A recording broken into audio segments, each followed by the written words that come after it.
Հարգելի հայ վարորդներ, հարգելի հայ ժողովուրդ, այսօր հոկտեմբերի 20-ն է ու ոնց հասկացանք ամբողջ պետական ապարատը զբաղված է Վարդան Ղուկասյանի ձերբակալությամբ, այսօր ոչ մեկ ուշադրություն չդարձրեց, ոչ մեկ ոչ մի լուրջ արձագանք չտվեց հայ վարորդների բողոքի ակցիային, ընդամենը պատասխանեցին, որ այդ հարցը փորձում ենք լուծենք,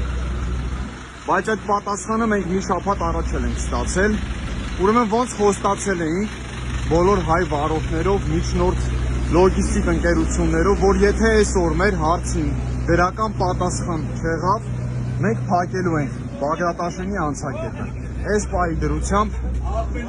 Տավուշի մարզի Բագրատաշենի անցակետը կարելի ասած արդեն փակ է, ոնց խոստացել էինք։ Երևի մեր իշխանությունները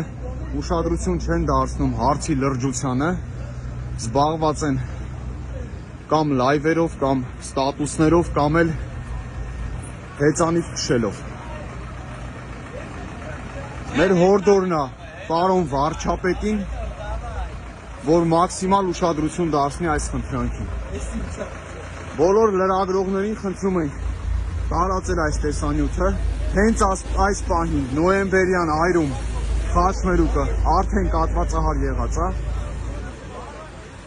ու պատկերացրեք, թե վաղը առավոտ ինչ է կատարվելու ստեղ։ Այս մարդիկ են, ովքեր որ Հայաստան են ներմուծում եւ Հայաստանից արտահանում են շատ կարևոր նշանակություն ունեցող բեռներ, պարենային ապրանքներ, մթերքներ, իսկ եթե այսօրվա դրությամբ մեր կառավարությունը պիտի անուշադրության մատնի մեր հայ վարորդներին, ու նշեմ նաեւ, որ հայ վարորդը նույնպես հարկատու է,